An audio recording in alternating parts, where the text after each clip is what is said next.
One, two, three, four.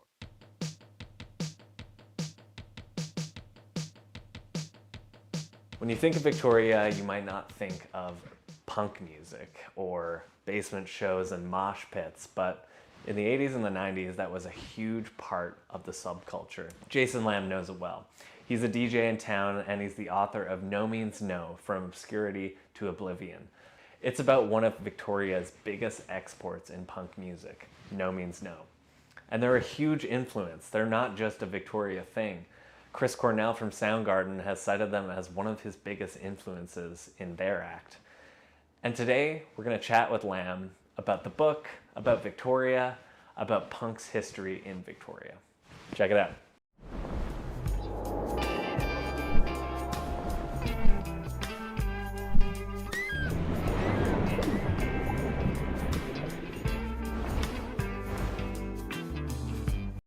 All in all, this is like a hometown story for a lot of Victorians. Sure. You have that whole chapter on Victoria, and like you say in the chapter, this is like a sleepy town that's known newlyweds, nearly deads. Yeah. How the heck did we cultivate such a good punk scene? Dayglow abortions, NoMeansNo. How? Like, why? This is I can't answer that question, dude. I just can't. I don't know. I've told people I think it's because of the isolation of being on an island, you know, and we're talking about the 80s. There was no internet, there's no cell phones. So people would literally be communicating by telephone or like sending letters and getting zines and that kind of thing to get the punk scene happening here. It had to be grown from seeds like that didn't belong here. They came from, you know, when punk was starting, it was New York and Los Angeles and London, of course, and all that. And we were hearing about it, but we were so late to it all, right? And then punk started in Vancouver because it was a big city and DOA was a thing, but there was this isolation here on the island that where things just got here a bit later, which meant while we were waiting for things to get here, and I say we, I was, you know, 11 years old, so I wasn't part of it, but like people in Victoria, as they were waiting for things to get here, I think that they were forced to create their own scene, which was like, let's just get some friends together and start learning how to play music. And it enabled a very unique scene to arise where none of the bands in Victoria sounded like each other. They were all different. They were all doing their own thing. There was no major influence coming down from anywhere else. Whereas in Vancouver, they were already highly influenced by the punk scene elsewhere and highly influenced by bands like DOA. So all the bands in Vancouver sounded a bit like DOA. Yeah. Right? Yeah. In Victoria, that wasn't happening. So they were forced to and needed to just be their own thing. So NoMeansNo came out of all that. And so did Dayglows, and so did these bands, Neos. They were like actually retrospectively were pioneering things without even knowing they were doing that, only because they had no choice. They're like, we're bored, we're in Victoria, there's nothing to do, we don't know what's going on, so let's make some music. And there's lots to do in Victoria now. Yeah. But in those days, it was like a tourist town for people that wanted to get a taste of jolly old England and see a double-decker bus. And it was a place where middle-class families worked for the government because it was the capital of the province, still is. And so the kids back then really had nothing to do. There weren't all these options like there are now. There weren't all these cool places to go and fun things to do. Like, it was a small town still. And it was boring, and there was cops that would like run around looking for something to do because they were bored too. Right. They were bored too. So they'd crack heads, you know. Yeah. So you have house parties and band parties and Yeah. band houses and basement gigs, just to have fun. And also in the book you say how, or like the multiple people you interview say how in Victoria or Vancouver there was like more heroin, more crack, and in Victoria it was mushrooms, it was acid, psychedelics. like that probably contributes to that varying sound from each band, right? 1000% right. Yeah. Absolutely, it had to. You know, those heavy duty drugs. They're here now, of course, but they weren't there. They weren't here then, in a real way. You know, so yeah, the partying here, and being part of that drugged out punk scene meant drinking a lot, smoking weed, and doing acid and mushrooms, and maybe a bit of speed here and there. But like, yeah, the cocaine and the heroin, those addictive, awful, like, scene and life-changing and ruining drugs, that wasn't a part of the thing here. So, yeah, and also those types of drugs, the aforementioned ones, spark creativity. You know, if you're doing acid, you're going to write more interesting music than if you're doing heroin. And not only that, but within the punk scene, there's a dry movement as well. Yeah. Maybe this is less about the book and NoMeansNo, but more about the punk scene overall. Is that there's the straight edge. Yeah, and that was here too. You know, even back in those days, not as much. It was a pretty wet area back then. But all that dry stuff too, like that was important. Yeah, I mean that there was, and I think it was pretty progressive too. Like I mean, one of the great things about NoMeansNo that I heard from several women was that they were a male punk band that were funk tinged and dance band, but they didn't put up with any bullshit when it came to like women being mistreated in the crowd, and if they'd see somebody, some guy being aggressive or grabby and stuff, which had happened a lot back in those days. It was a very male-dominated scene. They would stop their show and say, "That guy leaves, or we're stopping right now." And that was kind of unheard of. And so there was a fairly immediate respect from, I think, I don't want to speak for women, but I think back in those days, from a lot of young women in the punk scene in Victoria, seeing a band like this that didn't put up with that kind of behavior, that was new. It was, yeah. Right? Because like punk is coming out of a rock and roll chauvinism, where yes, of course, there's Janis Joplin and all that, but you know, even she was mistreated by these male rock Of course, stars. and that was part of the thing. It was all about testosterone and bravado and being a dude and being as crazy and dude-ish as you could. Yeah. These guys said, no, actually, we're just really good musicians that want to play some good music. We want everybody to have a good time, and if you're mistreating somebody, get out. That they looked different to like typical punks, like when you think of punks. Yeah, right? well, early in the book, I say like they would show up at a gig looking like television repairmen, or they were there to like inspect the fire alarms or something, you know. And then they get on stage and be like, "What the hell is going on here?" These guys with gray hair, and they would just blow people's minds. And so the band, you know, is the heart of it is the Wright brothers. Absolutely. Right? Yeah. And, you know, they're not originally from Victoria. No, neither They're of them. from Alberta.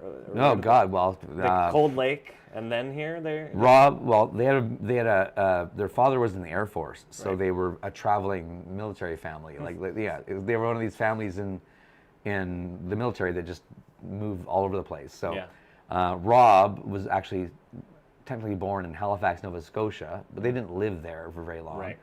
And then his younger brother John, 8 years later, was born at the Dayton, Ohio Air Force Base. So he actually was born in the States. Right. But technically Canada, right? Well, no. Well, I mean, it's all Canadian family, but their father was stationed down in the States for a bit. Yeah. And that's when John was born. Right. And then from there they went to Montreal, to Ontario, to Cold Lake, Alberta, and then finally to Victoria, which is where their father retired. So like their father was a very high-ranking Air Force guy, like a captain. Yeah. And when you get to that level, you can kind of pick where you're going to end up with your family, right? And so he picked Victoria. That's a good place. Because it's mild winter, blah, blah, blah.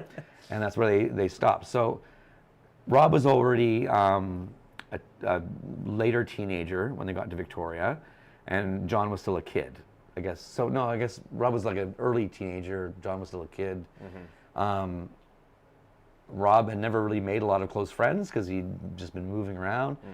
So when they got to Victoria, even though it's not technically their hometown, they weren't born here, it was like the first place they felt settled for any length of time. So, and then what happened is then John, as he went through elementary into middle into high school, was pretty apparent he was a great drummer and really into music and jazz and all that.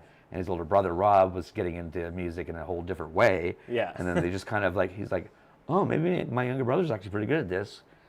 Maybe maybe him and I should do something together. Yeah. That's kind of how it went. Yeah, and I'd be remiss not to remark on the fact, like, the Wright brothers, you know, Air Force, you know, the Wright brothers. Oh my God, I didn't even thought of that. No, are you kidding me? like obviously I know the Wright brothers thing. Yeah. But I've never made the connection to the Air Well, Force it's funny, thing. yeah. Like, oh my God. the Wright brothers taking civilization to new heights, and the Wright brothers of NoMeansNo taking punk to new heights. You need to write that down for me, dude. That's really amazing. That's really great. Oh my God, I never. That could made, be on when you do another edition. When I get a second edition, I'll be like, yeah. What's your last name again? Hook. Ryan Hook. Yeah, the Wright brothers taking us on another flight to new heights, right across the front. Yeah, no, that's amazing. Yeah. So tell me about that chemistry that they had and how it ushered this band, because it seems like they're like obviously the glue. You split them up, but you don't really have NoMeansNo, do you? Without the two brothers, there is no NoMeansNo. Without Rob, there's no NoMeansNo. Yeah. That's the truth. That's it the was heart. Rob's vision from day one of what he wanted to do. John came along for the ride and obviously became as important as Rob in the whole thing, but it was Rob's thing. Mm-hmm. You got to remember there's an 8-year difference. So John's 8 years younger than Rob. Yeah. So they didn't grow up like... Which is pretty big. They didn't grow up as buddies. Yeah. They were brothers, and you always love your brother, but like when you have an 8-year difference, I thought about this early on. I'm like, so when John was like, let's say 6, which is when you start to play with your brother, Rob was already 14. Yeah. You don't want to hang Huge out. difference. You're not going to hang out with your 6-year-old. Maybe sometimes. Yeah. But like, they weren't. Begrudgingly. They weren't peers hanging out, Yeah. playmates. You know what I mean? They didn't. I don't think, and they can correct me if I'm wrong, but I don't think they nurtured their relationship together until they were both young adults. Right. Until John was like 17, 18. Rob was in his 20s now, and that's when the music started. That's when they became friends and brothers properly. You don't want to hang out with your 6-year-old brother when you're an early teenager. Like, you're going through your own crap, you know? Yeah. You're getting pubes and your voice is doing its thing. Okay, the DOA show that changed everything. Sure, yeah. Tell me about that. That's amazing. That's something I learned. I had no idea about this going in at all, and early on, John and Rob had both told me separately about this important show. Mm-hmm. And then when I talked to their manager, NoMeansNo's manager, Laurie, he just handed me this thing. He's like, "Oh yeah, I was going to do this like book or a documentary or something about DOA. It never really happened, but Rob wrote this essay for me. Yeah. And I put the whole thing in the book. I'm like, this whole thing has to go in there.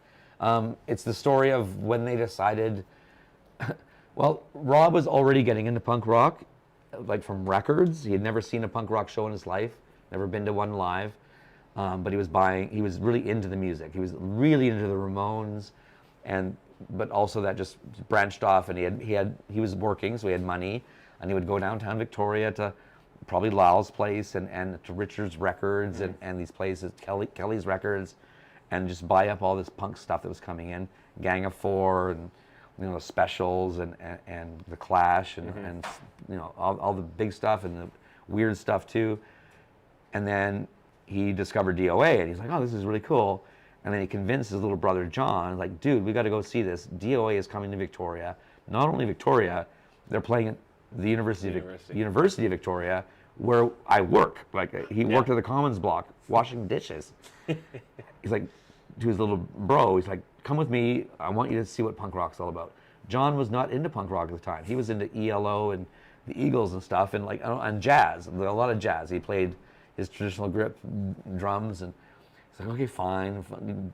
Dragged his little brother out, and they went and saw DOA, and it just blew both their minds. The whole scene, everything from the violence, the scariness. Remember how scary and fun gigs used to be? Like, it was legitimately felt like something bad and dangerous could happen, and that was part of the adrenaline rush. Like, it was one of those gigs where, like, someone threw a beer bottle and cut Randy Rampage, the bass player's face or hand or something, and he was just like flicking blood at the crowd.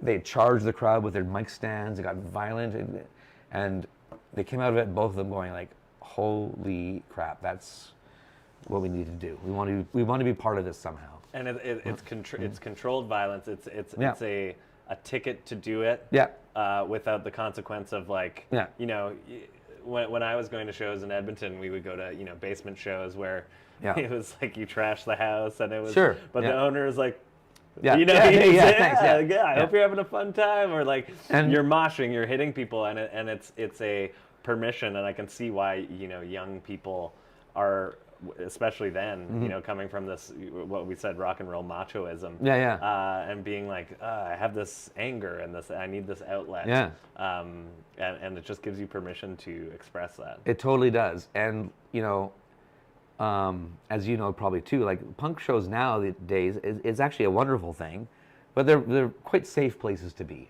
You know, you're gonna mosh, you might get a bruise, you might get a little, you know, maybe somebody will, you know, hit you in the jaw with their elbow by accident, but it's all about love, and that's really amazing. That's how I think it should be. But back then there was actual danger. Like that DOA show, the reason it got violent was because a bunch of rugby kids showed up who hated that music. And they just went there to bust some heads and get pissed off that this was even happening in their school. You know what I mean? And that was actual danger. And that was where the real fun punk stuff happened, where it was like there was us against them thing, you know? Now it's like, it's all integrated and it's fun. Different. It's not, and again, I think it's actually great now for that, because I'm too old to get in fights anymore. So, but that was where the real spark came, where it was like, oh yeah, actually, we're doing something that pisses off a lot of people here, and this is great. Yeah, and it's funny because there is like a fine line of you know, people are moshing, hitting each other, you know, throwing bottles and like whipping blood, to like, and I think someone called them jocks in there, and how the jocks would retreat or something in the book. And there's a feeling of power, like we're misfits, we're weird, we're the nerds, but you're in our space now, so deal with it. We'll be back with more of our interview with Jason Lamb in just a moment. But before that, check us out on YouTube, Island Sound a Story, where you'll get all of Victoria's art, culture, and politics interviews and deep dives in one spot. Check us out. But let's fast forward to peak NoMeansNo. Okay. You know, obviously they're not here, so they can't speak to it, but what was that moment for you, maybe, where you were like, oh, this is it. They've hit the big time. Well, again, like back when they hit the big time, which is still underground. Well, I mean, so there's arguments to be made, but I think most people would agree they hit the big time in around 89, 90, 91 when the album Wrong came out. And that's when they were filling big venues in Europe, and they were also very popular down through the western states, like through, you know, Washington, Oregon, California. Right. They were big in Western Canada, and also had a following in places like Montreal and Toronto and stuff. That's when they were hitting the big time. But I was still in Victoria then, and all my friends and even people in their orbit, we didn't really understand it because we were still in Victoria. So whenever they came back to Victoria, they would play shows, and they're like, oh yeah, this is our favorite Victoria band. They're amazing. I heard they're doing pretty good overseas. Right. Right? Yeah. But they were doing way better than we realized overseas. Right. And they were actually having a full-on music career where they could quit their day jobs now and be a band. But strangely, again, and this is part of the story, is Andy, who was their guitar player, he left at the peak of it. Like, arguably, they were on their way up in a big, big way. Right. Selling out huge venues in Europe. Any really well. Example venues or anything that, like... What's that? Like, examples of venues? Like, were they like, how many thousands of people, or... Well, I mean, this is punk rock, so I'm not talking about stadiums, but like 2,500 seat venues. Yeah. 2,000, 2,500, more sometimes in places like Germany. They were a big deal. Wow. They would sell out every show. Andy left because he couldn't handle it. He didn't, and that's not fair. It's not that he couldn't handle it. He just saw where it was going, and his whole thing was he didn't want that. He didn't want to be a guy that couldn't just talk to his buddies after the show, or like wasn't interested in the fame, wasn't interested in this. He was a musician through and through, with very strong integrity, and a guy that just wasn't interested in that stuff. He never wanted to be a rock star ever. Neither did Rob and John. John maybe a bit, but they were enjoying it. They were enjoying this attention they were getting. So when Andy left, that's, I think, their peak. So 91-ish, 90, 91. But there was another peak later, too, though, after Andy left and the brothers sort of regained themselves and regained their composure, if you will, and figured out what they were going to do, and then they hired Tom Holliston. In the mid-90s, there was another big push of NoMeansNo, and that was when the grunge thing was happening, when everyone's freaking out about how great Nirvana was and Soundgarden and all that stuff. Yeah. NoMeansNo didn't get lumped into that style of music, but they rode that wave a little bit. This newfound love of alternative music that happened in the mid-90s.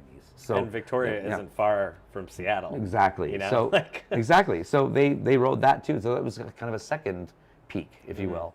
And that's where I would put that. And those were only within just a few years of each other too. Yeah. Weirdly. And I remember reading in the book too. Someone was talking about how much Chris Cornell loved NoMeansNo, and yeah, how they stayed at his place. They Really? slept on Okay. his floor in Seattle more than once. Yeah. Okay. Yeah. I mean, if there's ever, if there was ever for me a moment where I'm like, cool, I made it, it would be ironically sleeping on a floor, but Chris Cornell's. Really? Yeah. Well, that's amazing. Yeah. Which is funny. Yeah. Like, that's the worst sleep of my life, but also it was Chris Cornell's place. One of the things that's covered in the book a little bit is like how NoMeansNo did not influence the grunge movement at all necessarily, even though they predated it. What they did, though, is they influenced the scene right before the grunge movement down there, because when they were playing Seattle, it was mid-'80s.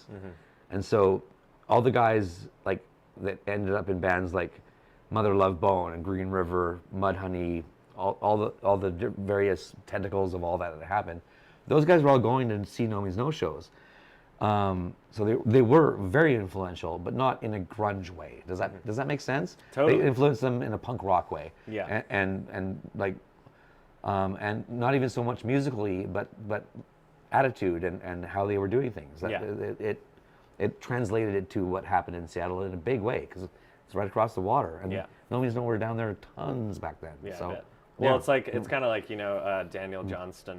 Yeah. Influencing Kurt Cobain, like stylistically, by their genre, music is no, not at all. Not nowhere near each other. It's just the way he But was. that's the way you influence, and I think it was someone that in the book it was talking about how Chris Cornell would take certain parts of NoMeansNo and be like, "That's us." Yes, exactly. And that it would be like nitpicking and grabbing 100%. stuff. Yeah, and when you listen to NoMeansNo, you do see how they have a varying amount of influence themselves and how they have influenced others. Of course. Yeah. There you go. It's pretty great. Yeah, it's pretty great. Thank you, man.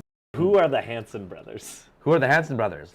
The Hanson brothers are a alter ego band made up of exactly the same people in NoMeansNo. I think there's one extra, isn't there? Yes, that's true. Yes. Okay, so I'll get to that. This is very complicated. One thing that I think will surprise a lot of people is the Hanson brothers actually started when Andy was still in NoMeansNo, and there was Andy Hanson. So they decided, it was John's thing, basically. John Wright is a big hockey fan, big beer fan, and his favorite movie in the world still is Slapshot from the 1970s. Paul Newman, classic, hilarious movie. And there's characters in there called the Hanson brothers, and all they do is fight. There's three brothers. All they do is fight and drink and piss, and it's and wonderful. Their glasses not unlike yours. Right? Not like this, but with tape on them, and they're always bruised up. So, the Hanson brothers was born out of NoMeansNo, realizing what they were doing was really great, and people loved it, but it was heavy and dark and intense, and they wanted to have some levity. So they all loved the Ramones, and so they started doing a thing called NoMeansNo Clones the Ramones. This is in Victoria. This is like early days. Right. They're like, oh, hey, everyone knows us. We're going to do a thing called NoMeansNo Clones the Ramones. And they would play a house party, or they would play a basement gig or some hall somewhere. And they would just do nothing but play Ramones covers. And they were really good at it because they're amazing musicians and fans of Ramones. And that morphed to them talking about, well, why don't we start writing songs that are kind of Ramones style, but different, but our own thing. And it just was one of those things like, oh, Hanson brothers, John. It was like, oh, and I could be the singer, because like John loves to be the front man. Right. He doesn't get to be when he's drumming. Right. So they switched things around. He became the front man. Rob put on a goalie mask so he could be like incognito. Andy at first was the guitar player, then that was replaced by Tom Holliston. Tom was a member of the Hanson brothers long before he was a member of NoMeansNo. It's also complicated, Brian. It really is. Gary Brainless, who ran the Rat's Nest, was their first drummer. That's not true. It was Ken Kev Smith of the Neos was their first drummer. It's so weird. Interesting. And so it seems like it was an expression thing. It was a relief thing where they could just do a fun thing and not be heavy No Means No anymore. Yeah. Well, Stephen King did something similar. He wrote books under a pseudonym. Richard Bachman. I know all about that. There you go. I'm not a just fan a of punk that guy. too. No, I'm also a Stephen King guy. But lo and behold, I think a bit to their surprise, is they started recording demos, and AT, and not so much AT, but AT and Greg Workman said, "Oh, that's really good. You should put that out as an album and put it out as a Hanson Brothers album." So they did. And then quickly they became two separate things, where they were now touring the world as the Hanson Brothers and touring the world as No Means No. And they did experiments, like they would go across Canada from west to east as No Means No, change their costumes, right, and their positions, play all the same venues on the way back as the Hanson Brothers. It's pretty brilliant. Yeah, I love how like some bands struggle to have even one successful. Right? Yeah. No Means No is like, we can also do it. We can all just do this. That's how freaking good they were. Yeah. Yeah, and the Hanson Brothers are awesome, by the way. Like, they really are. They're fun music. Yeah, I don't think I've listened to the Hanson Listen to Brothers. it. Listen to the Gross Misconduct album. It was all parody, right? But it was also serious. It's interesting. Is there something from this time that you really remember, an anecdote that from the book that just from always, the book? Or it doesn't have to be from the book. It can be from your personal life, or like something that really just sticks out when you think No Means No. They changed my life. They didn't change my life early. They enhanced my life early. They were a band that I could listen to when I was happy, when I was sad, when I was thoughtful. They're that kind of band that they have certain songs that just resonate with you in certain ways. They have now changed my life because I wrote a book about them, and I'm friends with my favorite band, which is insane to me. It really just is insane. My life has changed personally in a lot of ways. I won't go into details, but like good and bad, but mostly good from it all. Opened my eyes and made me like really happy. It's really cool. As for just a goofy little anecdote that's not in the book, I'll give you a little exclusive. You ready? Because you told me earlier that you were going to ask me this. Something that's not in the book at all that I think is hilarious and interesting is that Rob Wright told me maybe 2 years ago when we were talking about stuff, music and stuff, he thinks that AC/DC is probably the best rock and roll band that ever existed. You always think these underground musicians. You know, that's not my words. That's many words from the people in this book. Sure. You always think like you ask them and they say some obscure Japanese trying to be all cool. band. Yeah, exactly. Like, and they do that too. These guys are snobby that way too. But when Rob said, like, actually, I think AC/DC might be the best rock and roll band, I'm like, yeah, they are. Put on High Voltage, by the way, that album. Put on Loud, Wherever You Are. It's some of the greatest music. I do love AC/DC. Right? How can you not? I can't. And you know they do have integrity. I agree with. And they're Ralph. goofy as shit, and they sold out 1,000 years ago, but it doesn't matter. They're a great band.